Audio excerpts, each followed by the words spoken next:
Van and Chris, welcome to the show today. I'm pumped about today's episode. Yeah, it's going to be good. Hey, man, thanks for having us. We're so glad to be here. Yeah, thank you. All right, let's just start out with the most basic of the basic question. What is an NFT, a non-fungible token? Chris or me? You guys just take it however you want it. Yeah, sure. So I'm still like really new to this, so I'm sure Van may have a better explanation. But the best way that I could explain NFTs, they're like digital trading cards that are down to that retain their value over time, and they're just kind of being traded on this space. But it's obviously way more complicated than that. I'm sure Van will be able to explain a little bit better. So for me, this word is like a very broad term now, right? It's kind of like when you go in the beginning of the class and the apple was green, but by the time it got to the end, it's like 3 million things. And so for me, the NFT is just a utility token.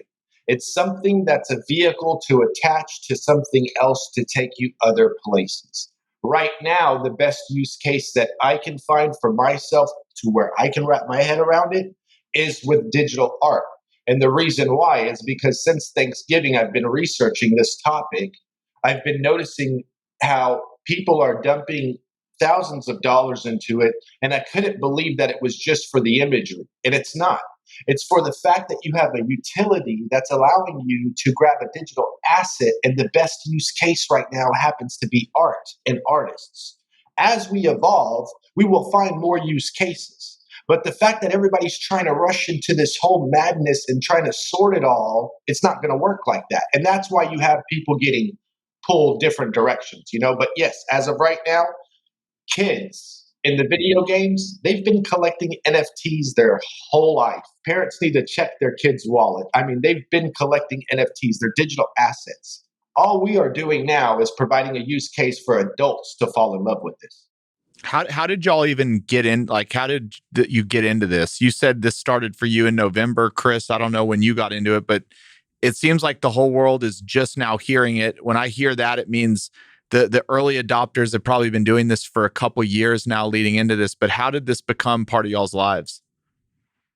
So I got into NFTs maybe 2 months ago or so. I had a really good friend. She just came to me and was like, look, this is like a whole new space that's starting up, and we got these things called non-fungible tokens, and they're really taking off right now. You should look into it because there's a huge artistic world behind it. So I was like, okay, let's do it. And then that turned into like this huge rabbit hole of information. I'm still learning stuff to this day, but I initially got into it with the cryptocurrency kaboom, like because it's getting really huge right now. Like we got Bitcoin, it just graced $50,000 today. Ethereum's doing awesome. We got all these, cryptos doing really great right now. So I started getting into all that, and then that's kind of how I got into it. But then I saw the artistic side of it, and that's what really got me excited. And I've been doing art for about 20 years now, 10 of which has been one of the greatest rides of my life. And I figured it was the perfect approach. We got an artistic community. We got not NFTs, and then I just decided to put it all together. I love it. That's what's happening here is you have Twitter turning into a robust style chat room style of messaging where it happens in a rapid rate like you couldn't believe. People are starting to put two and two together, but they don't have enough time to explain it to everybody. So what I've been doing is I've been funneling it in and watching it from abroad with my artist, which I've been using in the startup world with graphic design and web icons and digital apparel brands. His name is El Rock. And El Rock, Ephraim, was an artist like everybody else. And I had an idea with the NFTs and the digital art, which was it was just kids, but adults. I mean, Chris, I would lie to you if you could ask anybody in our community. We have talks about locking your phone up in the bathroom so you can go to sleep. That's how addictive it is. Yeah, we can't. I have barely gotten any sleep since I started this. Like, You I think will not get in it. anybody that's in this space right now, it's evolving so fast that you guys just gotta be keeping up with it the whole time. It's basically my whole day, keeping up with news, just connecting with people. That's the biggest part of it. Like NFTs are awesome, but I think the community is what brings it all together. Like Twitter is just huge right now. We got Instagram that's coming up on all this. I personally am on Twitter more than anything, but I see so many people just connecting and sharing their art and sharing more news. And I think over time, it's just going to be really robust, and just only going to get bigger from here. Is that where the best community is on Twitter, or is it on Reddit, or are there other places on the internet that people should be? I'm only familiar with Twitter. Okay. I know Instagram is pretty good too. I don't really know from there, but I'm pretty much all day on Twitter. And that takes up most of my time because it is just constant news all the time. Yeah. And as time progresses, you will find more smart people find better use cases. But right now, NBA Top Shots is reeling in basketball lovers. They are doing digital card packs the same way as artists are. Artists are taking a very volatile market, which are charts for traders, and you are now storing your value inside of artists that are catapulting and rising to the top of the next digital age. And based off of how they build in the community and build their leadership, that is how they're going to grow and gain dominance in this community. And the UFC is coming. The WWE will be here. This thing will revive people's careers, but it will all be collected as digital assets. And the crypto art community is the first community who's finding the actual use case. Because I'm telling you now, you come for the money. Everybody does. But what you find out is you fall in love with the art and then you stay for the tech and the community. And that's just how it happens, man. And you turn in from and you're just, dude, you're changing your life, man. They're making you a better person just from the kindness of the community. It's something so crazy. You'll never see anything like it again. And I'm sure it's probably going to be regulated and I'm sure people are going to have a problem with it.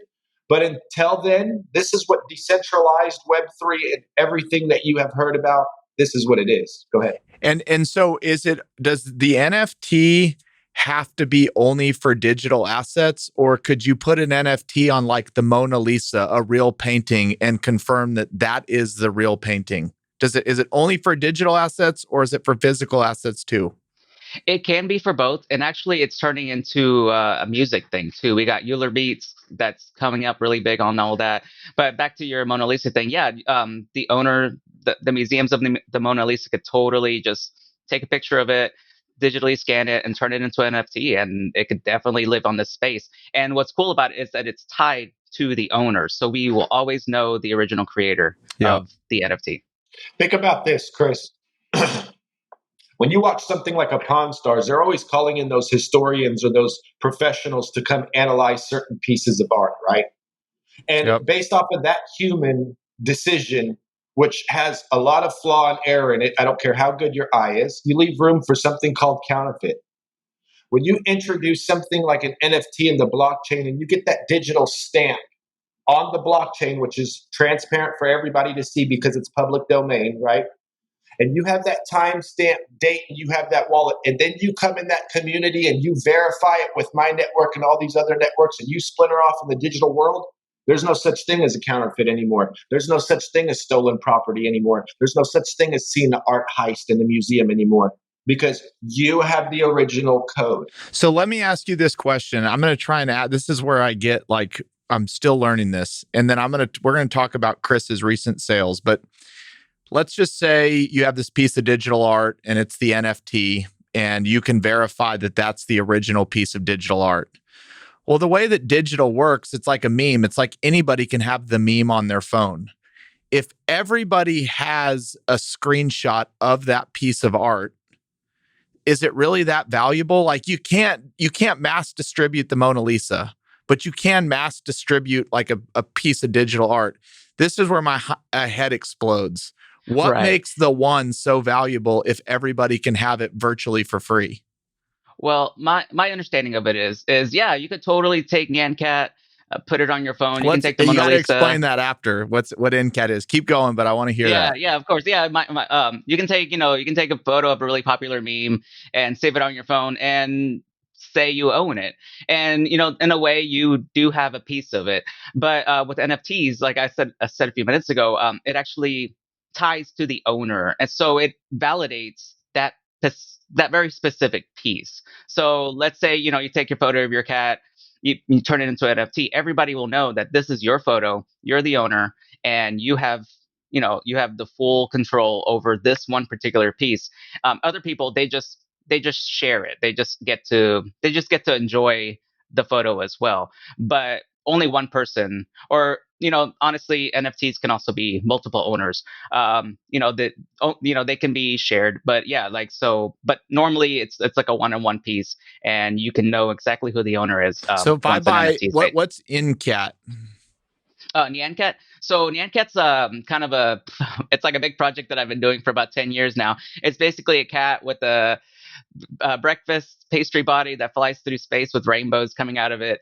I originally posted it on Twitter 10 years ago this year, so we're actually on the 10th year anniversary, and it just took off. It just like exploded on the internet. It's become this huge worldwide no name thing, and that's what it is. And that's kind of what got me into this community, because I just saw the artistic side of it. And Nyan Cat's always been downloaded by people and been shared. I've actually had issues with companies before trying to steal my work. So NFTs were a great way for me to actually own my brand. Sorry, my cat's here. Yeah, no pun intended, huh? There he is. All right. So yeah, so I got distracted. So protected at all costs. Yeah. Yeah. So that was my way to get into the space. That was my way to kind of like fully claim ownership of my work. And I think it's been a huge success. I think it's actually introduced me to a lot of new people. I've made a whole bunch of new friends to this, and it's been fantastic. But yeah, that's kind of how it all got started with me. Just knowing that I can make an NFT, I could keep all my rights, I can basically let the world know that, hey, this piece right here, I created it. I'm the original artist, and it's my pride and joy, and you could own it if you want it. And that's kind of why I got into it. Can only one person own it, or do people like license it or pay? I can pay like $5 a month to have access to that art, or what are the different ways you can monetize it? Well, so I'll just go to the general, general stuff of NFTs and in general. But normally you can just make an edition one copy. That's what I did. Only one copy of this specific image will ever exist that I made. But there are other ways to do it. You can make an NFT with different editions. So you can make maybe 100 versions if you wanted to, or 200, however you want. There's also airdrops, which what I believe is you only have a specific amount of time to get it. I'm still kind of new to airdrops, so I'm not sure the specifics on that. But there's many ways to do it, but you get full control on of how many copies exist of this piece that you're deciding to make. Got it. So I want to take you back to what you said, because it's a very, very, very important question in our community and our culture. You said, what stops me from snapshotting it and copying it and putting it everywhere, correct? Right. That is what we want you to do. That is called super free growth marketing for us. And let me tell you why. Nobody can do anything with what you are seeing unless you purchase the actual minted item that was created on the blockchain. You have to create a collector account using a decentralized wallet, and you have to engage in trading and purchasing the actual file. We don't care if you snapshot, right click, copy, save, show your mama, show your grandmama. Do it, please. Because what you're doing is you're giving that collector free marketing. And what we're doing, Chris, or what I am doing, is I'm taking my artist that worked with me through a certain different style of living where we are. Physical brands are going to be collaborating with the artist, and they're going to be submerging their brand in a digital adventure with somebody who's being collected and has status in the community forever. And then big brands to drop collaboration pieces. Listen, we haven't got to Supreme and artists yet. We haven't got to Coca-Cola and artists yet. We haven't got to startups and artists yet. When they figure out that somebody like Disney, once Disney gets in the game, it's going to be. Let me plug an artist real quick. Let's say Banksy. Somebody like Pac. Pac. No. Banksy has no clout here yet. until he comes to the digital realm, right? Actually, I Banksy heard Ban that. just said you have no clout. I said that. I said that because listen, baseball players, NFL players, everybody, listen, guys, Gary Vee is humbling himself down to a level to come through the community and learn the players. These rappers and celebrities and people creating NFTs and just going to their fan base, they're rushing in and they're exposing their brand and they're losing a lot of value. Because if you come back and you collaborate with somebody like a Fuck Render or a Pack or these people that are crazy big in the digital realm, your brand is going to skyrocket like you wouldn't believe because you're doing something called creating digital history. That's the end goal for NFTs and artists is the hunters, the people you used to hire for your brand, for your product, are now the hunted. They're going to have to come back through the other side. Digital creators rule the internet. And that's what you're seeing. Go ahead, Chris. Oh, no, I'm good. You go on ahead. No. Sorry, the other Chris. Sorry. Yeah, I got Chris 1 and Chris 2. Yeah, sorry. Okay, so if I buy Nyan Cat, what do I do with it? Well, there's a whole bunch of ways you can actually, display it. There's actually VR museums where you can go in and make entire worlds of NFTs. I've been to a few of those, and they're amazing. Where are they? They're everywhere. Well, I don't know the names right now, but I know that there's just like a whole bunch of galleries. You buy plots of land and then you can just display all your artwork. I know there's a lot of big time artists that are actually getting into that space. And when you say plots of land, the real land, not like digital land. No, it's digital land. At least for now. Oh, digital land. Okay. Yeah, it's all currently in the digital space, and it's gonna evolve into like VR space. I'm pretty sure, but you can do that, and then there's all these websites and platforms where you can actually display your collections as well. Like I'm currently on Foundation, which is very great. Grateful for joining. But there's other platforms like OpenSea, Rareable, Super Rare, and Niftygate, and there's just a whole bunch of communities where you can just display your NFTs and kind of like in a profile page so people can see all your stuff. And also this stuff is tracked on the Ethereum network. There's a big blockchain that's associated with it. So people can see it being traded. They'll know exactly where it is at all times. They may not know who owns it because sometimes there's anonymous accounts like Nyan Cat. The person that actually bought Nyan Cat from me, he's an anonymous person. So he doesn't, it's kind of a mystery who he is right now. But there's other people that love to just proudly show their work. And it's what kind did of, he it's pay? just kind of cool. What did he pay you for Nyan Cat? So I put Nyan Cat up on Foundation about 2 weeks ago on a 24-hour auction. It was just a one piece, like a one of one piece NFT. I basically recreated it for the anniversary because the original was kind of like a little messed up in my opinion, but I cleaned it up, I put it up there. After 24 hours, the bidding actually extended, but at the end of the day, it sold for what amounted to 300 Ether, which is about $550,000 just for for my piece of art. But basically, thank you. But it's you weren't just buying the art; you're buying the culture behind it. It's been a huge thing on the internet for 10 years. So this person bought Nyan Cat knowing that it was a huge phenomenon, and this person bought in just trusting the brand and trusting that it will hold value in the future and just get more valuable as time goes on. And you have no idea who it was. Do you have it? That was one of my questions today. Like, who's buying all this stuff right now? Young kids? Anybody has 550 grand probably isn't some young kid. Maybe it is. But when I think of 550, I'm thinking of, older folks, later in their careers. Who's buying this shit? They're out here buying stuff for $2 million, but keep going. Yeah, 6 million, more than that. 6 million. Yeah, well, so a lot of people have been into the Ethereum network for years now. So like, back when Ethereum was super cheap, there's people that loaded up, and now those people are the big money whales that are in the space right now, making everybody's lives change overnight. So that's kind of what it is. It may not have been necessarily somebody who had exactly that much, $550,000 for my work. He may have bought it, a long time ago. It all depends on the person. I don't really know what the story is behind that, but it's just kind of like that. It's kind of like stocks and cryptocurrency and how they just change in value over time. Yep.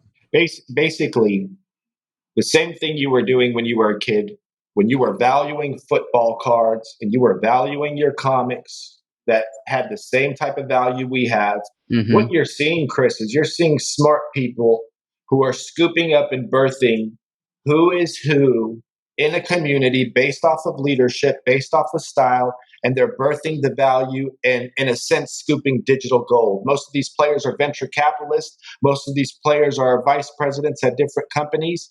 They buy these things because it's simple. Look at your kids. They're buying these swords and these ghouls and these goblins, which are these digital assets in video games that get demolished at the end of the day. And parents are now seeing the same use case happen to them because they're able to see the value. But here's the thing, you collect them for emotional, because it strikes emotion in you. You collect them because you want to support them. You collect them because they're kind. And then you collect them because there's value, because you see them building and you see them rising. So when you have them in your collection, Chris, the reason why you want to collect his piece is because now when you flex that collection in the back end of whatever somebody's building, you're going to be able to have somebody come and say, you know what, man, I love that cat. My daughter loves that cat. Can I buy that cat for $3 million? And you're going to say, no, you can't. You can't. And listen, and listen, CryptoPunks, I'm gonna say CryptoPunks is a very good example. 10,000 art images that were given away for probably free, I believe, in 2017 that are selling for 2 to 3 to 4 million. And I read a tweet and it was really simple. It's like this. The same reason you buy Rolexes and Porsches and things like that in the physical realm is the same reason why somebody has a CryptoPunk as their avatar in the digital realm. You're showing your worth and your value to the world. And there's only 10,000 of them. So I think, go ahead.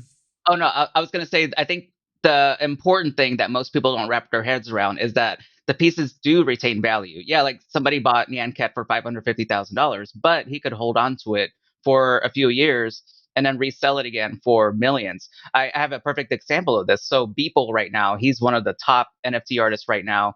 I want to say about 6 months ago, I'm still not sure.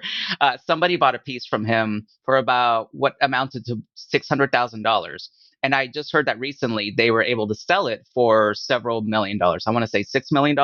So these things aren't just something you own and then that's it. They are actually, they retain their value over time. And it's kind of based on the artist and it's based on the community.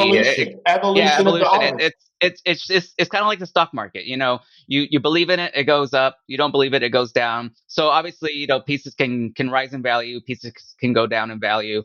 I know that Lindsay Lohan, she came out with an NFT a few weeks ago, and somebody bought it, but then they resold it really cheap.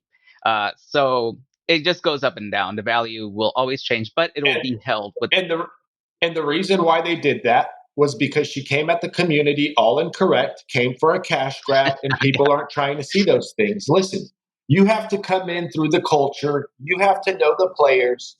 They know what you're doing. They can smell you a mile away, right? Yeah, so real. if you're going to come and think about Chris, for example, he had one Nyan Cat, right? But now he has more. And he's in the middle of a bid right now. He is an evolving artist. He is adding value to that first scoop. If he continues this mission with his cat and you create 100 of these being traded, what does that do? What does that do for the first person who scooped that first piece? Now, listen, if Chris goes to bed and he doesn't create anything anymore, you might be right. He might have to hold it for 10 years. But if Chris keeps creating this cat, and he ends up landing a bigger brand because he is selling himself like I am selling for my artist or other people are selling for their brands. Man, the second you land somebody like a Post Malone and you submerge him in a 5-piece series the correct way, it's over for everybody who collected you prior. Go ahead. So I have so many questions. God, this is fucking fascinating. If you sold one of my questions is, how do I come in the community the right way? Van, you said you were gonna bring me in. Do I need a red carpet? How do you come in? I've already tweeted you out, but I'm going to tell you like this, and I'm going to be totally honest, and you're going to see this in your podcast, hopefully in these comments when I send the freaks here. But it's like this: You're not going to come and be a Chris if you don't have 10 years of history prior to you. I'm telling you right now. And if you're not coming in here and building with the correct players, everybody's kind, everybody's an artist, everybody knows what they're doing. You got so many smart freaking people. You come to those collectors and you try to be crazy and look at my art. Look at, man, you're so blacklisted. You have no idea. But I'm telling you right now, if you come in there with the kindness, if you come in there correctly, if you do your homework, I did 200 days of homework almost before I ever stepped foot or said anything about NFT. You will wreck yourself thinking you know it all before you just come peddling. It doesn't matter who you are. So what did you mean by player? Gary V's humbling himself and going down deep? Did he make a mistake out the get-go, realized it, and now he's changed game plan? Or did he know that that was the course of path from the beginning?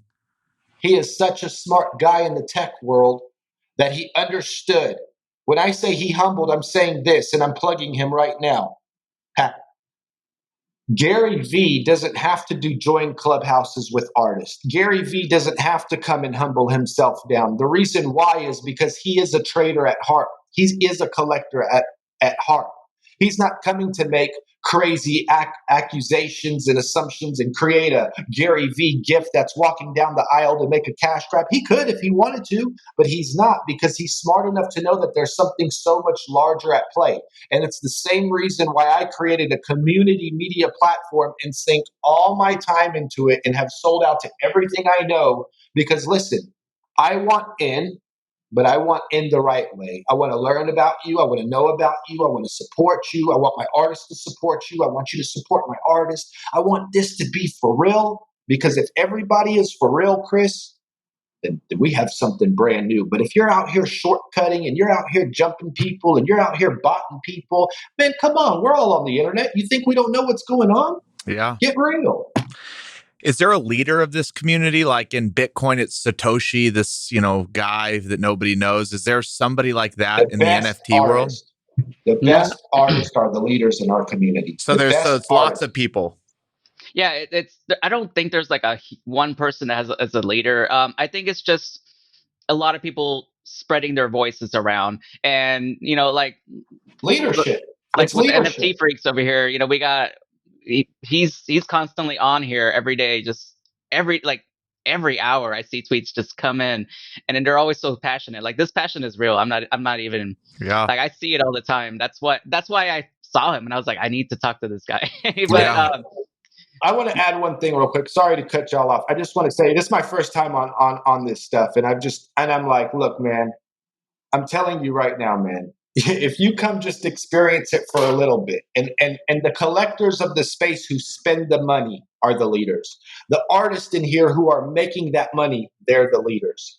And it trickles down in a leadership form, and you're going to build and support. Listen, if you're walking in a jungle and people are chatting and commuting and they're already, the best thing you can do is start helping out and picking up some baggage, supporting, throwing links, putting it out there, loving people. Hey, yo, kind. This is AOL all over again through Twitter. Twitter's winning the battle because they're so quick at the rates of the messaging, right? And you can network so fast. And what I mean by the baseball players and the Gary V's is they're smart people that figure out that you can come and burn the entire community with one piece real quick. It'll be your last time. Or, man, you can really work this out if you're a real artist and you understand how it works here. Man, you can be here for so long, it's unreal. And if we all stick together, guys, we're going to bring in the biggest brands. We're going to usher in digital collectibles like you have never seen. Your kids will be working at Decentraland and the stores and the lands that these people are buying. They're not going to be working at Walmart. I'm telling you now. So a guy like me, never been an artist, obviously just sitting on the sidelines watching this unfold. And I say, you know what? I'm going to sell my company and I'm going to get into this world. And there's probably lots of people, maybe not selling their company, but they're sitting on the sidelines. And you've said, you had to have a 10-year history and you had to be. How does the average Joe get into this world with respect? Do they have to wait 10 years? Do they have to create some badass piece of art that everybody validates is cool as shit? Like, how does Chris Powers get into this world if he wants to get in?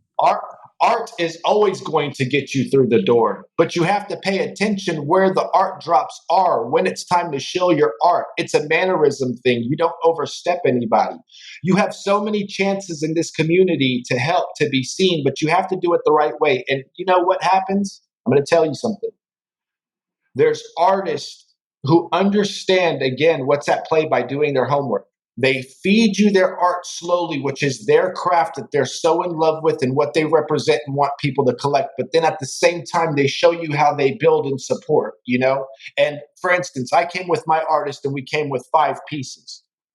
On the 5th piece, the guy's almost, having to go out on a limb for his art because there's no time to build in between. So everybody doesn't know what you're doing. You know how many scams are out here on the blockchain, man? You can't just come in and just shill art and sell art and then take your art and then take your money. People are going to be like, you know what? Forget that guy. What's in it for the community or the value or the proposition value?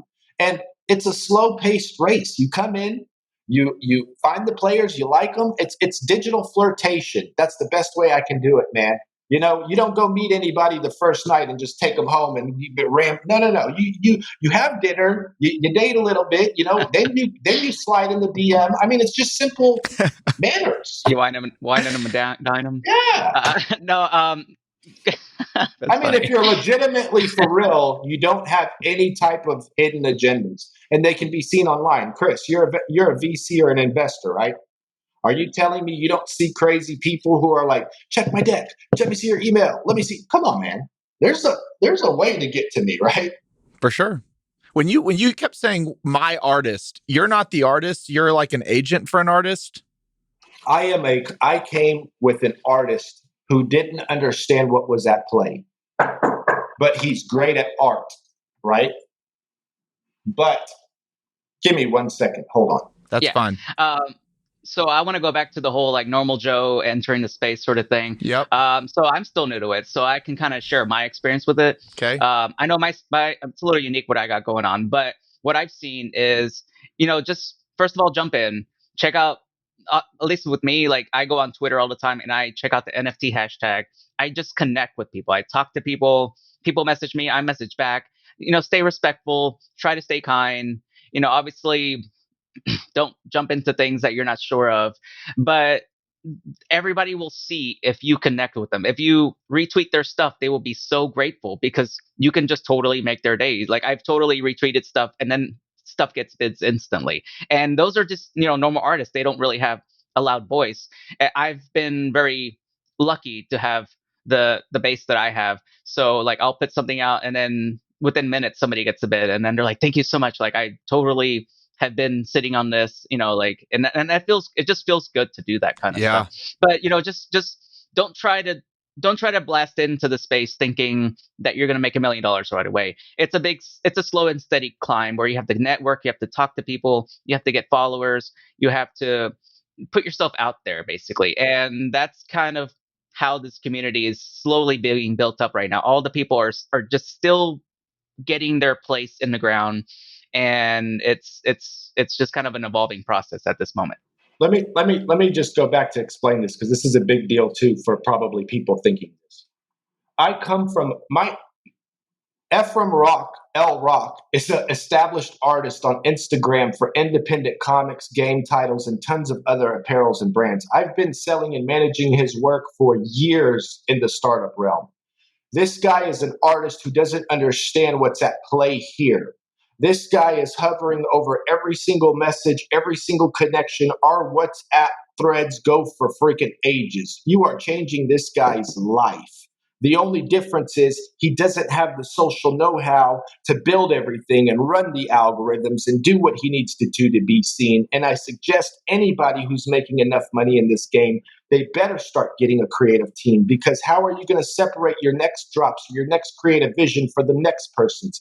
There's enough money here that if you're smart enough, you better start building experiences that people's minds are going to be blown. And there are artists out here who do have these teams that are giving you experiences that are like video games. And when you see them, it's not just one person you're bidding on. You're bidding on a piece of work now that has encapsulated almost 6 or 7 people's hourly wage in one piece of art, man. So when you buy that piece of art, I'm not saying anything to smaller artists, but if you're going to start making 50, 60, $70,000 here and you think you're going to still come at this solo, there's going to be other people who are going to build so freaking fast and big on top of you. And what I'm doing is I'm building community resources that are blockchain products. NFT Freaks is on a trajectory to be the next world star of the NFT world. I can see that. World Star is charging $8,000 a post on Instagram if you haven't noticed that. If you think for 1 second I won't be charging that when I get to 2 or 3 million, you're highly mistaken. You bet your tail I will be. and what's happening here is that community platform is taking that whole mess that I'm telling you about, this world you asked me about, and I'm the first person that's aggregating that. And L Rock, he's powering that with his art and his capital. He pays for that. And he pays for me and he pays for other people. So when you bid on his art and you see him out there and he says, my art has value, he's not lying to you. He's just brand new and people don't understand that yet. So I'm not going to sit around and wonder when you need a management team, or we're not going to ask if you, no. We're going to be here racing to the next digital age. And if you want to collect this work, here's what's attached to it. Go ahead, Chris. Oh, I was also going to mention, like, yeah, there's a lot of big players in this game. And yeah, like, there's big teams behind a lot of stuff. But, like, for example, me, I'm just a one person here. I'm putting stuff out all the time. You don't need anybody. Yeah, you don't really need anybody. Like, I've seen most of these people out here we're all kind of in the space together. And a lot of these people, they started up. They sometimes just had enough money to get their stuff minted, because you need some Ethereum for the gas fees to actually put your piece out there on the blockchain. So, like, yeah, you have big teams that are racing to get to the top, but you also got little people too. And sometimes those little people, once they get noticed, overnight they become millionaires. It's fascinating how it all changes like that. Everybody gets a shot, because listen, Chris, back to you real quick. If I run a community that only favorites my artist, I'm cutting him out of a whole different picture. Ephraim is going to be a leader in the community of this space, and he's going to help every single person he can, but he has his own brand to build. I have a first brand trickling down. People are noticing that there's people that are crashing brands left and right, and they are noticing people who only have 5 pieces at 20K. We're not in a rush to go mint another piece. We're not in a rush to go mint. He could go on his Instagram and mint 500 pieces if he wanted to, like these guys. But he doesn't choose that, because in his mind, his hustle, his way, this is what he feels he should do. I mean, and this is a shameless plug. Sorry. He just minted a piece for Jesus. He minted a piece for Jesus, and the proceeds will be bid on by our team, and all that money will get pumped back into artists that are hustling out there. I don't care what your art looks like. If you're hustling and I see you out here 8 a.m. to 2 a.m. like I am, and like Ephraim is, constantly from Malaysia, I don't want to hear no excuses. But if I see you out there, I'm going to bless your account like how they blessed us. I'm going to bless people. Every single time Ephraim sells a piece, we're blessing the community. That's how we roll. Go ahead. I can't speak for other people, but go ahead. God damn. If we had 5 hours to record this episode, it would just go on forever. There might be a part 2. All right, I'm going to ask a dumb question. How do you create the NFT? Like, you go on the internet, or you go on Adobe or something and create the art, and then is there a website that you just attach the token to, or like, how does that happen? And again, you're probably listening to this question going, God, this guy's such a dumbass. No, we're living in 2021. It's a good question. So you can create it anyway. Like, you can just take a photo and put it up. Actually, I had somebody the other day, he took a blurry photo of his leg, and he turned it into an NFT. You can, like, any piece of art can turn into an NFT, and you can put it on the blockchain. You can use art. You can use whatever medium you have, whatever you are comfortable with. Basically, this is the wild, wild west. There are no rules. How do you put it on the blockchain though? Do you go to a certain website and attach the photo to something? So yeah. So basically, all right. So this is good. This is good. Come on, Chris. So do what you know. Like, if you're a photographer, take a photo. If you're an artist, use whatever you got, make whatever you want. And then you jump onto one of the platform spaces. You'll need a wallet. I personally use I use MetaMask, but there's other wallets out there. And you connect to those websites. You sign up. then you're able to upload your work, just kind of like an image, a video, and we're getting to music now. Just literally upload your work, and then you'll have to get it into the minting process, where you put a little bit of Ethereum down to get it into the blockchain itself. So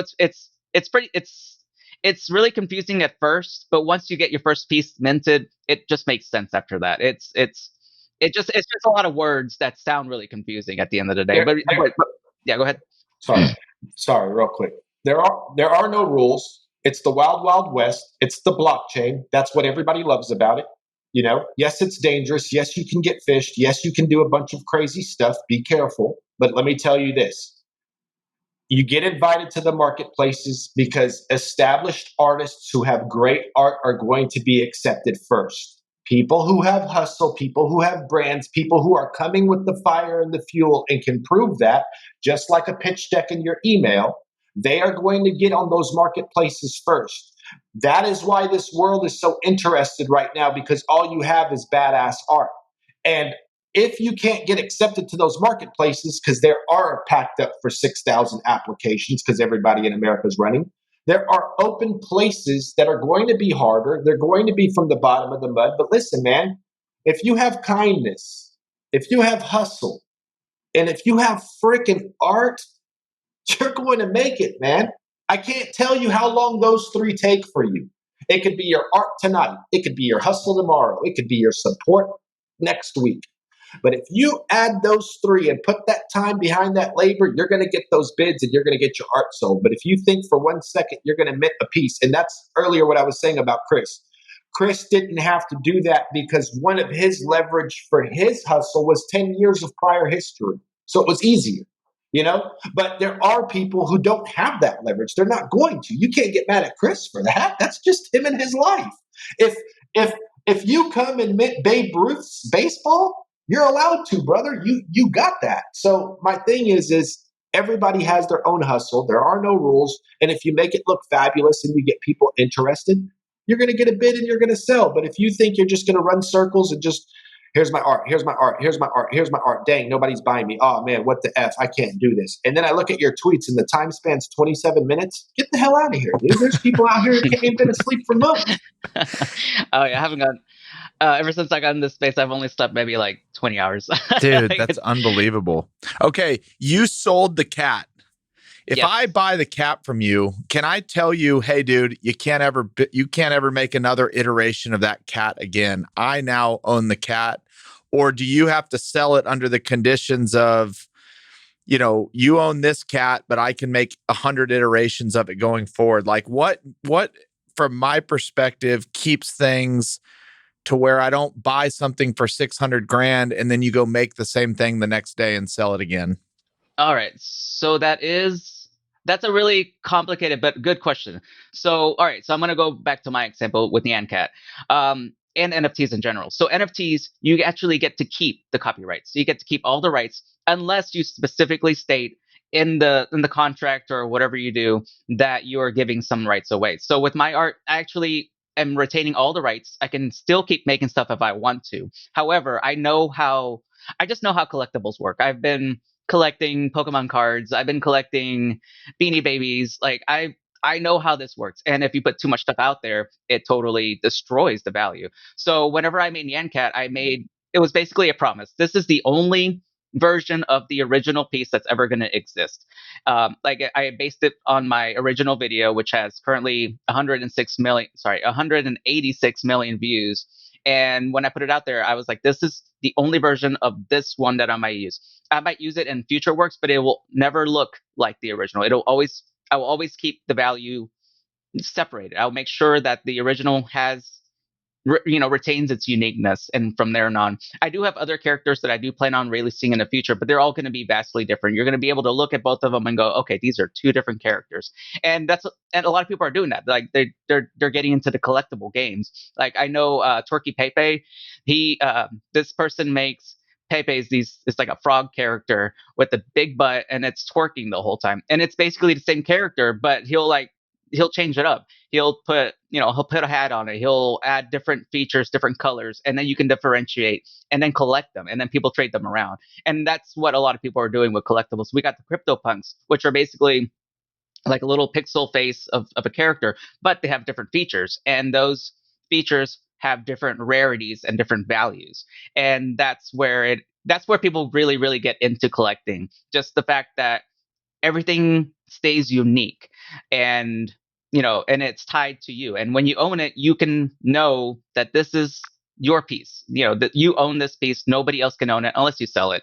But a good artist will make the promise that they won't just put the same one out again.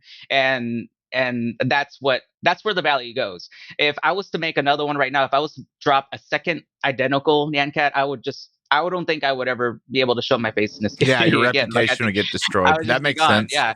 That's what I wanted to add in there. Listen, that makes sense. You can do whatever you want because you are the beauty of the beholder of whatever hustle you're bringing to the table. And there are no rules of how you get there. It's just like startup land. Every artist is his own coin, and his arts are a share in his economy. The more and more people that buy into his hustle and his vision, they're going to grow with him because that's what they're betting on is going to take over the game. Now, listen real quick. If you buy something from somebody and you validate it with this community that I was telling you about, that you need to identify who is who, and you start building that web. It happened the other day. You can go on my timeline. Somebody copied somebody's work and he was ousted immediately. I had 25 DMs in my account. Why do you think was it the toilet guy? No, that's a different guy that we'll get to. But it was a guy who listen, it was a guy who snapshotted somebody's Instagram work. Oh yeah. And they minted it. But listen, he had to come through my page because I've been building a media platform. And that's exactly why you want me in the community and support my page, because we are the type of people who are going to keep the policing and the activity going to say, check this one out.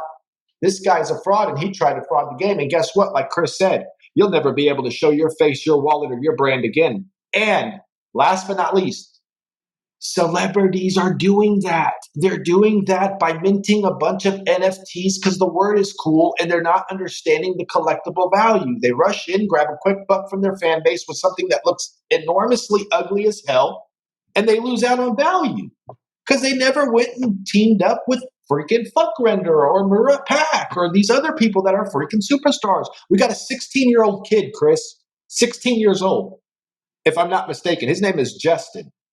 This kid is a badass. I'm going to send you his link when I'm off of this. I'm sorry. He is a badass guy. He's building, he's growing, he gets the bids, he's sharing, and he has awesome art. And if there's anybody that I want to tell you to start looking up, start with that guy. And there's nothing you can say about him. He's 16. What can you say? So anybody can make it. Go ahead. We got 7-year-olds doing this kind of stuff. I've seen children do stuff and then their parents digitize their work and put it up. There And then I've seen one particular girl, I think she's about 7, I don't know her name, but she's putting out artwork all the time. And that stuff is selling for, I want to say $7,000 at least, every piece. And it all goes to her. It goes to her future. She's set, she's going to have a great life after this. And that's the magic.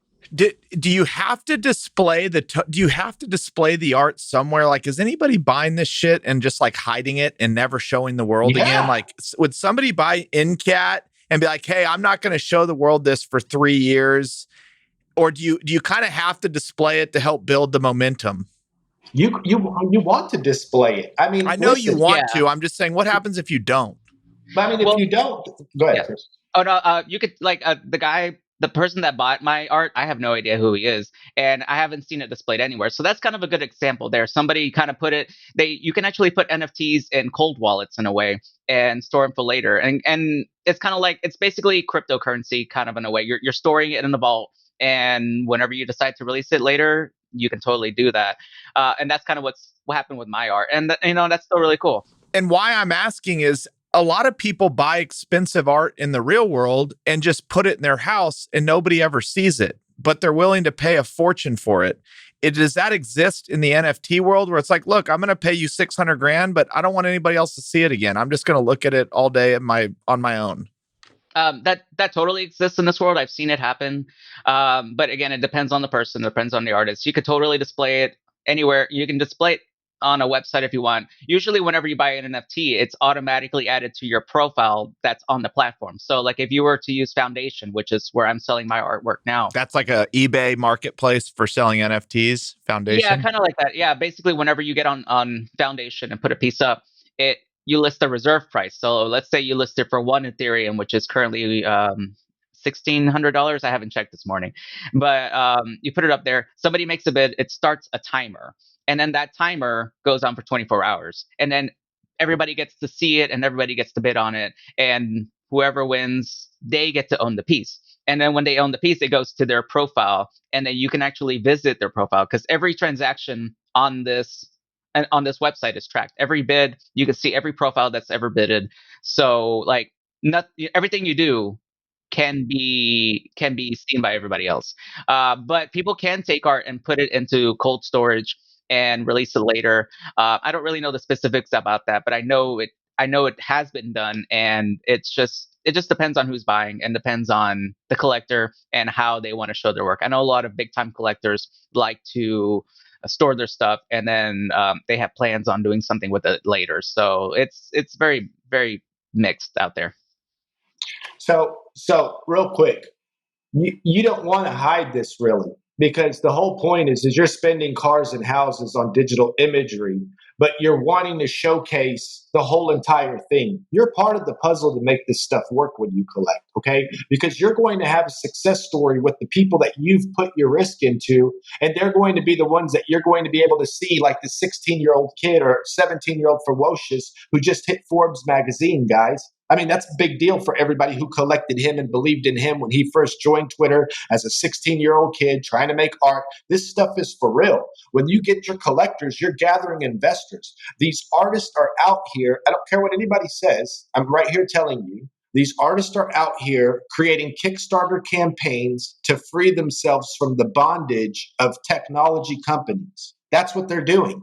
You're assisting a creative mind into never relying on any other commissioned work to show you as creative as possible as he can be. And those are the people creating the content on websites. Those are the people creating the ads that's capturing you on these social platforms. They rule. And when I mean this, I don't mean this in a defiant way. I mean this in a surreal, serious They rule the world. way. They rule the world and they rule the internet. And that's why they're worth tons of dollars, is because Chris's cat has been in Reddit threads and in subculture for years, text messages for years, on posts for years, shared in high school for years. He deserves to capture that in internet history. I love guess it. what? And guess what? You deserve to own that when you spend that money. And you deserve to show it off. Go ahead. Would it be weird if I had been the buyer of that? Somebody that, let's just say I had a lot of money. Somebody the week before was like, hey, check out NFTs, go to foundation.com. I just go on, I bid, I 600 grand. And then the whole world's like, who the hell's Chris Hell Powers? yeah. Why did he buy that Hell thing? yeah. Hell yeah. If anything, that'll put you on the map because Yeah. like everybody's gonna be like, you're the guy that spent It's what you 600 do grand, it for. and I'll be like, hey, thank you so much. You know, like you're supporting my work in the process. So everybody kind of wins in the end, and you can totally hold on to it if you want, or you could sell it the next day. The cool thing about NFTs is that a lot of the websites have smart contracts involved, where if you were to sell the piece, the original person that made the artwork would get a cut of that sale. And so that's another way to enrich the community and actually give attribution to the artist. So you want to trade these things around. You want to, keep the value going. And I know there's like a fine line in trying to, like keep the value of a piece, but it's basically Pokemon cards. You're trading them. You're building your collection. You're showing off your collection. You can store your collection. You don't have to show your friends your collection. You can trade your collection, gift your collection, and yeah, it's just kind of going crazy from all of that. Is a good bet then? Do NFTs only live on Ethereum? Like, if you were an investor, is this mean like buy Ethereum? Like, if NFTs are just getting started and they all live on Ethereum, is like that's a good play. How do you think about that? No, there's different coins coming. They're better. They have less gas. They have less gas. there's Rowry coins, there's different marketplaces. And that's what I'm trying to tell you. NFT is that utility word that means so many things, but it's a rush. It's a rush for you as an investor. And let me go back to that piece real quick about you buying. Somebody went and spent their whole entire hedge fund, and I know it was a hedge fund. They spent their money, and correct me if I'm wrong, they collected all the Beeple works. It's worth 20 million or something. What do you think they did that for?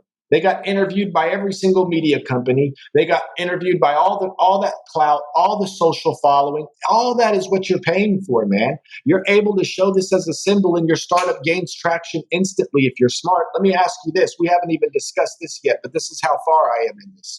What happens when companies give you their first digital mint and it's their logo? You can't do anything with it. You can't start your own company with it, but you can be the eye and the beauty of the beholder of something that nobody will ever have. And that company is going to be able to raise thousands of dollars because you purchased the Coca-Cola emblem and they made 100 editions during Christmas. Come on, man. Are you crazy? They used to collect cups and trade them in our lives, but we're just getting older now. This is what your kids are doing in video games right now. They're purchasing things in apps that are destroyed and used, and they're purchasing it with coins, or they're purchasing it with Xbox Live points. And parents used to say, why is little Timmy doing that? And now they're coming and doing it because they didn't understand what was at play. But when I send you a cool Nyan Cat, or I send you a great something in internet culture, you're going to be as excited as your kids. Oh man, I'm telling you, you see some of this art and you see their rise. I freaking go on my Twitter. I'm like tweeting. I'm like, man, this dude's a badass. I'm looking at my wife like, man, I might clear out the account of this guy. I mean, it's badass. Go ahead. So basically, I mean, and again, I'm treating this like I know just very little, and I do. This is a shift, a shift in the world that digital asset, like when you just mentioned that, yeah, people have been collecting Coca-Cola mugs and like an old Coca-Cola license plate, and we've assigned value to that. Now it's a mentality that people need to grow into, that the digital Coca-Cola coffee mug is just as valuable as the real thing that we've always touched and drinking out of. And it's getting your mind to understand that even though it's digital, it's like there's a world now that's starting to recognize it's like that has value. It doesn't have to be some physical product anymore.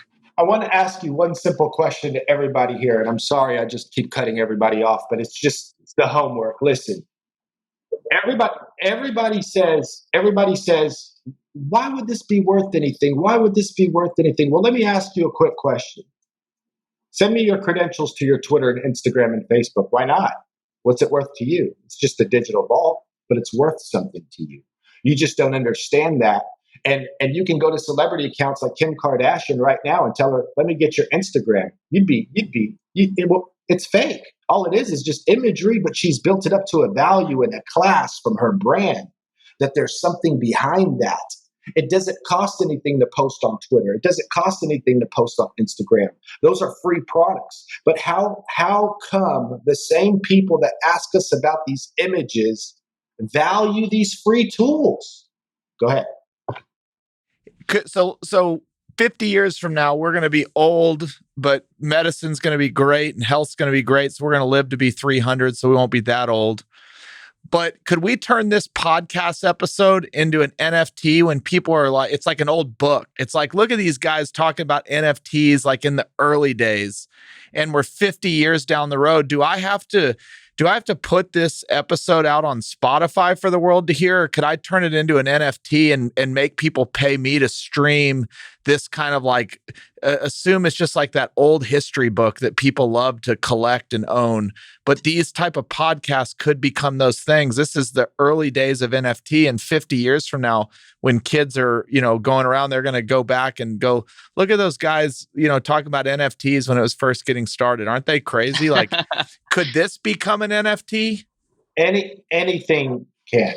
I would say in 50 years from now, we're going to have so much more technology after this. I think, if NFTs go great, it's going to be more of you're going to be in a virtual world situation where you can walk around and view this podcast in the NFT space. It'll kind of be like a Ready Player One situation, maybe, where you use your account, your persona to look at videos, listen to music. We're still at the very early concepts of this, but it's kind of where things are headed with all that kind of stuff. We got VR coming up, we got music, we got a whole bunch of new types of art coming out for NFTs. Can there be fractional ownership of NFTs?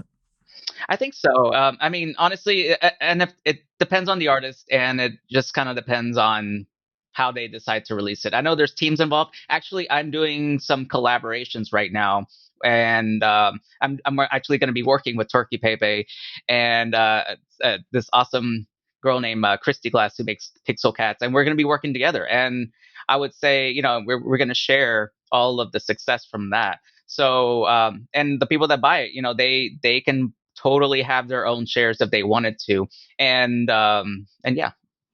So I just wanted to talk about that time capsule thing. You could put anything in a video, anything into an image, anything. You can encapsulate time into anything you can mint. And then you can attach a physical so that you can have that same kind of transition or value into it. Again, if Coca-Cola drops a 5-pack series with the rising artist in our community and adds a one-of-a-kind limited edition, first of its kind, because they have to birth themselves in a collectible, that thing's going to fetch money you've never seen in your life. Other brands are going to follow. We're just the first people doing it. And now if you think about everything we said, think about the collectors who are birthing the value and the existence of this very thing we are talking about. They're not going to tell you what they're doing, but I'm going to tell you what they're doing. They're birthing who is who before the world comes in, and they're adding a price tag to it. They know very well why they are here. They know very well why they are collecting the early players. They're not going to tell you that, but they're not coming spending 50 grand because your picture looks good. I can guarantee you that. They're coming to spend it because they know 10 years from now, and it's funny when I say this, but after you learn everything, they have digital gold, guys. Just like the first people who collected Beeple, who just sold at Christie's for an unprecedented amount, right? For $1. They bought his stuff for $1. They turned it into $60,000-$70,000 off of $1. 150,000. Okay? 150,000 off of $1. It doesn't matter. They turned something from nothing into something by believing early. And the more and more that this continues to trickle out, the people, and you have to swim through the noise. You have to find those players. Some people are confused. Some people are this. Nobody is right or wrong in this space. We are all just trying to make it happen. But hey, man, Chris is freaking making it happen. You ought to listen to him. This guy, L Rock, he made it happen with 5 pieces. You ought to listen to him. That NFT Freaks has 1.9 million views in less than 15 days. You ought to listen to them. I mean, that's just all I can tell you. Where can I go look at NFT Freaks art? It's not art, my art. It's the community that I'm rallying together. If you pay attention to it in the fast speed burst and you comb through it instead of combing through other people's things, you're going to be able to find real legitimate things happening. And I'm going to plug 2 other people real quick. I'm going to plug Maddie, which is DC4 blogger, and I don't know if I'm saying that correctly, and Loopify. Those 2 people they're not gatekeepers, but they're spending all their time educating people from a beginner to a professional level. You have to go to Maddie. You have to go to Loopify. I'm going to say it again. Maddie, just look for that. And Loopify, look for that. Okay, we'll probably give you the links for you to put in the podcast. And then when you're ready to join the gauntlet, the bloody middle of the creation battle, that's when you come to NFT Freaks. NFT Freaks is not anything that's beginner. It's ran to organize the madness for people to find everything happening. It's bringing in very significant. You don't understand who DMs me. I got freaking a Marcus Trill who messaged me yesterday. 6 billion people. The guy's the biggest influencer on the internet for the Black community. He's watching us. We got Gary V. He's watching us. They know what's happening, but there's not enough time like this podcast to discuss it all. So I'm telling you right now, go to Loopify, go to Natty, and when you're ready, look at NFT Freaks. And through those 3 people, man, you're going to find a whole new world. Go ahead. How'd y'all meet each other? Twitter. Yeah. Actually, I saw him tweeting all day and I was like, damn, this guy has so much passion. So I was like, dude, I'm gonna follow you. I'm gonna hit you up. And like we just kind of hit it off. We've been good friends since, and he's been helping me a lot in this whole space, and we've just kind of been helping each other out, going off each other, and it's been pretty good. Let me tell you my experience with this guy real quick. And I want to tell you how I really want to add this story. Sorry. Yeah. Before you know what he was worth, because people are going to come based off of your worth, it's public domain. I'm reading about this freaking guy who just blew out this marketplace. And I started a freaking Facebook group because I'm busy with my artist and his plan, right? And out of the first 5 people, there's this guy sitting in there. I never Yeah, knew. joined like right away. I never knew. I never knew who he was.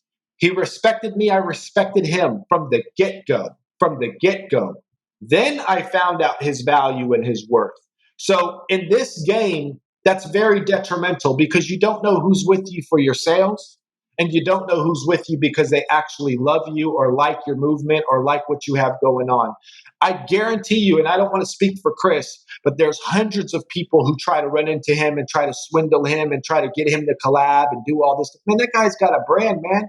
That guy, not to put you out there, that guy used to work for IT, man. That guy's a struggling artist like everybody else, dude. You can't do that to him. He's not going to tell you that. Nobody's going to tell you that because they have brands to run and they want to be helpful. But listen, when you come in here and you're able to come in a Poseidon or come in through your art and nobody puts a race or what you love or what you like, and it's just you and the freaking person, and you click like that, that's how you click like that. And that's all I can say. You know what I mean? That's the best way I can put it. And what I try to do is I try to say, hey, you know what? I can't live off of my artist forever.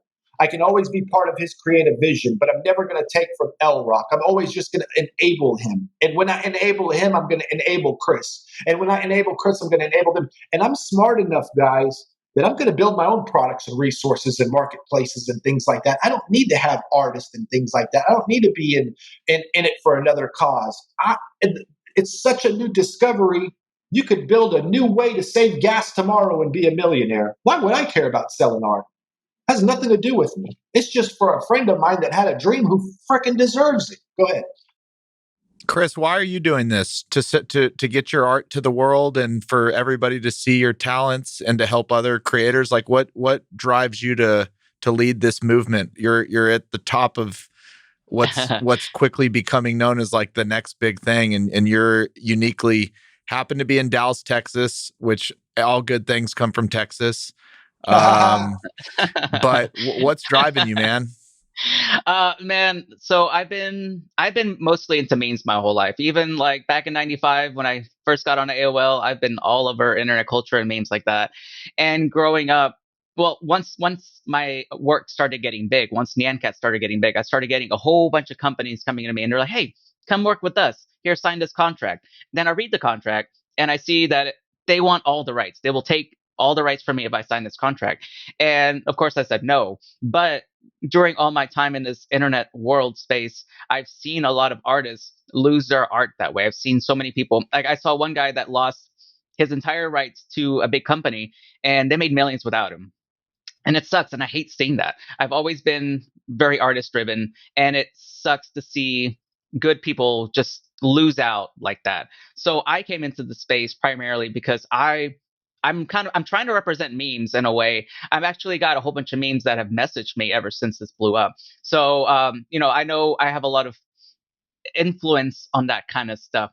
I know recently I had Bad Luck Brian. He was a big meme back in the early 2010s or so. He's messaging me and he's like, I really want to get into this NFT space. I've had a lot of people try to screw me over, and I'm like, let me help you. Let me help you get up there. And he's actually going to release his NFT pretty soon, and I'm very happy for him. I did it out of the kindness of my heart.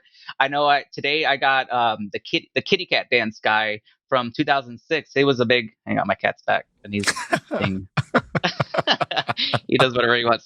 Okay.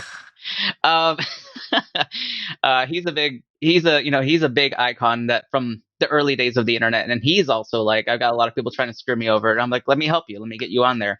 So I'm trying to help all of these people that have been screwed over in the past, and I'm like, as long as you have retain your ownership. I will be happy to help you. And I do it for free. I guide them on along the way. I tell them what to download. I tell them what to, prepare. And then I bring them over on Twitter and I'm like, hey, everybody, Bad Luck Brian's here. Go check out his stuff. So I find out very fulfilling to help people that have been in my position. Because like growing, these past 10 years, I've had a lot of highs, but I've had a lot of lows too. I've had a lot of people try to screw me over. When Nyan Cat first came out, I had a lot of people trying to steal my copyright. Just straight up, were filing for the copyrights without my consent. So that was a huge battle. And so I understand that there's a lot of hustlers out there, a lot of people just trying to take advantage. So I've always just been trying to I've always been trying to stay very grounded, and I'm trying to help as many meme creators as possible. That's why I got into this space, and I feel like I've succeeded. I feel like I put memes on the map in the NFT space, and I feel like memes are going to be like this huge meme economy, and I think it's only going to get better from here. I know next week we're going to have 2 big memes coming, and I don't want to say their names yet, but they're going to be, it's going to make the news, I'm sure. But and I'm excited to see it. I'm excited to see it, and I think any meme creator out there from the past or present should definitely look into NFTs because it's going to be a huge hub of memes basically pretty soon. And I think it's great that these people will get proper recognition and attribution for their work.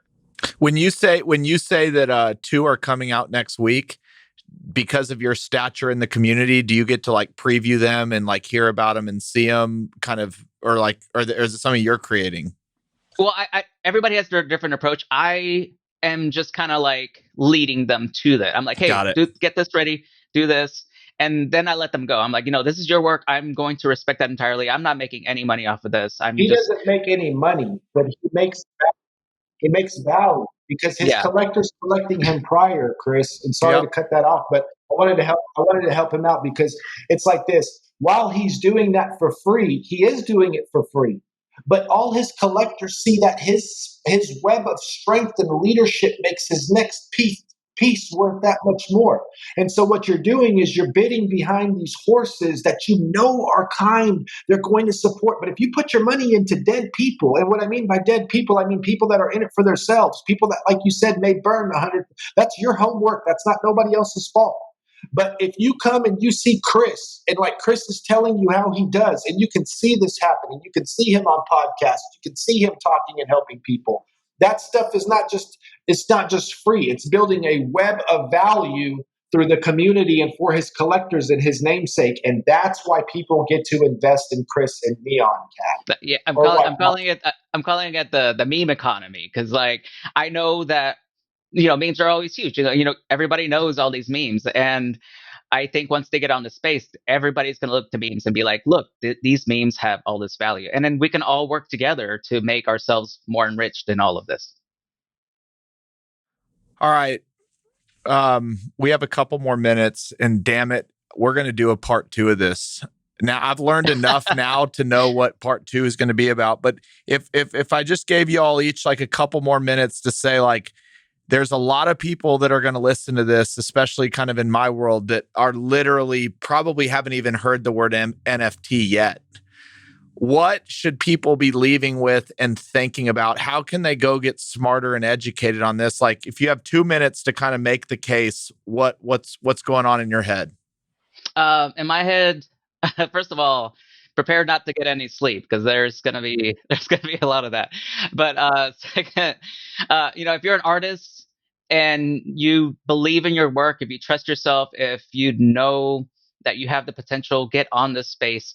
Don't sign any contracts because NFTs they tie back to you, and then you get to keep all the rights on everything, and that's the beauty of it. So if you're an artist, if you've been working hard on this, if you can show this, get on the space and show your work, get your stuff minted, get on a space. I know a lot of the space, a lot of the platforms right now are curated, where you have to have invites to get in. But you can start somewhere like OpenSea, Rarible.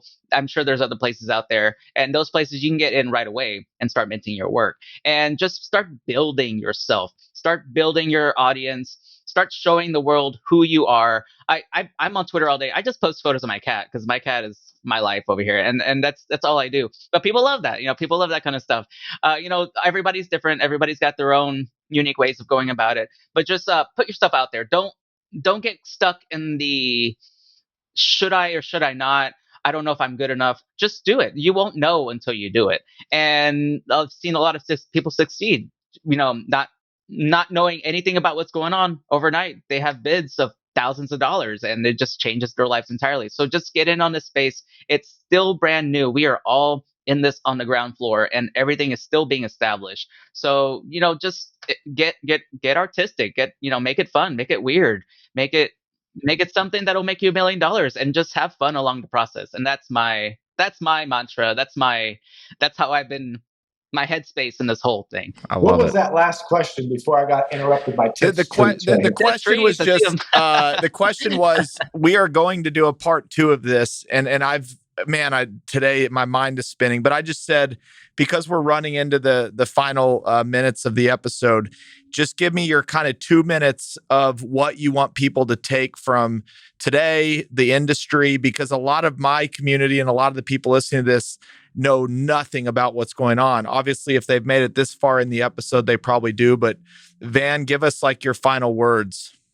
I'm going to give you my final words. It's like this. What we're doing is artists are holding a type of ICO or Kickstarter campaign for their creative vision.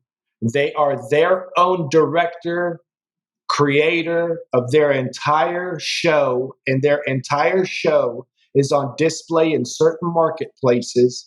And they are taking a utility word called an NFT, which is very broad, and they are giving you the first use case by providing this cool ass way of displaying internet history, visual appeal through video, GIF, imagery. There are no rules. If you can hustle it and turn people into believers behind your digital strategy, you are going to gain value. And you, as somebody who has money or has crypto or who is not artistic and wants to get involved, you could be an analyst. You could talk, you could write, you could build products, you could come in and leech on to different artists and tell them that you're ready to provide assets. I'm ushering in influencers who are going to start marketing people's pieces. This stuff is the next big thing, and you need to find the players now so that before the YouTube experts come and all the little clicks and hedge funds and all these people who come in ganging with different wallets and different amounts of money, figure out who Lupify is, figure out who Maddie is, figure out who I think Roger Dickman is. Dickman, I think his name is. Excuse me if I'm butchering that. Figure out who the top players are. And you can, listen, you can go to the marketplaces and check top sellers, top collectors. Go look at them. Go see who they are. Go see what they're about. But I'll tell you this, they're not out there just spending money on things you can right click, copy, and save. Don't be foolish. I love it, man. Well, not to say that I'm in the community at all. I'm far from it, but I would say the first good step I made was meeting you two. Man, I have taken my head is spinning. Johnny in here with me is his head. He's been just shaking his head the entire time going, what the hell are we listening to? It's the future, man. It is the future. And the future always sounds weird when you first hear it. Man. The future is weird when you're listening to it. It is amazing. Yeah. We're gonna look back. We're gonna look back at this and just laugh at how. I know. This is gonna be an NFT, baby.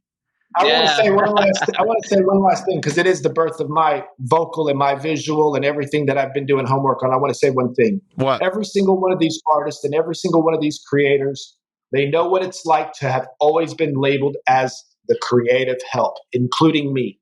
I've sat here and done projects and delivered market value projects at superior low rates. I've done work for top tier brands who debrief me at 5 a.m. because they don't want to see this guy in a hat and a hoodie at their board meeting at 9 a.m. But they're using all my tools. They're using all my e-commerce products, and I'm done with that. And that's the reason why I'm building the community and helping artists like Chris and other people escape that, because I'm at it from a tail end side, a product side, but I hold all the same beliefs. Hell yeah, man. That is oh man, the world is changing right before our eyes. It is, man. It's weird, but just keep reading into it because, like, trust me, I was confused as like I'm I'm still still confused. confused. Yeah, we're all still confused. We are all still like I was in a clubhouse chat the other day, and everybody actually brought this up. This topic came up, and everybody in the chat was like, "We don't know what we're doing, but we're doing it." It's And that's working and we're doing it. yeah, the drive. It's what's gonna make all of this. Just don't just make it happen, and don't don't try to go into it thinking you'll make $1 million overnight. You got to work for it.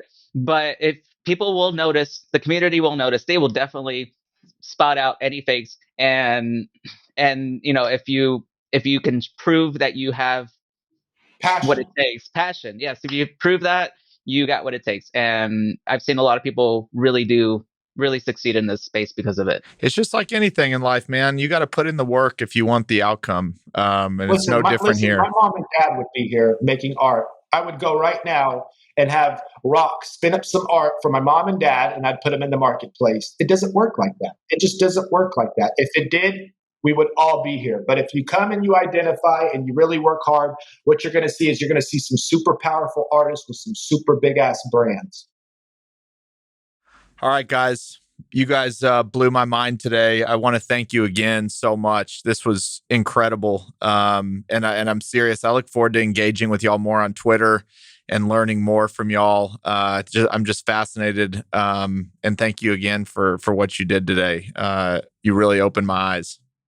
Thank you so much for having me. Real quick, shameless plug. This is what I do it for. Follow our community. You follow them through Loopify. You follow them through Maddie. You follow them through NFT Freaks. These are real people, real visions, here for the community. Follow Chris. I see him every freaking day. He's helping people for free. I'm a PR Guitar Man on Twitter, by the way. PR Guitar Man. Yeah, I follow you. Yeah. And last but not least, Mr. L Rock. Yes, plug for value. When you collect this guy, we're going to be doing podcasts. We're going to be ushering in big brands, and everybody can do that. You just have to strike those relationships with people who are not artists. If they want to be a part of this, they have to believe in your art. That is the only way they can come. Go ahead. Thank you, guys. Thank you. We'll talk to you soon. Y'all have a great rest of your day, and you have a fan in me. I know we already follow each other on Twitter, but I'm going to start engaging more with y'all. Let's do it. Super fascinating. I hope to gosh that L Rock can be your first piece in your collection, sir. I'm going to buy a piece. I got to get a piece. I need a piece. Thank you. All right, boys. See you soon, boss. We'll talk to you soon. Bye.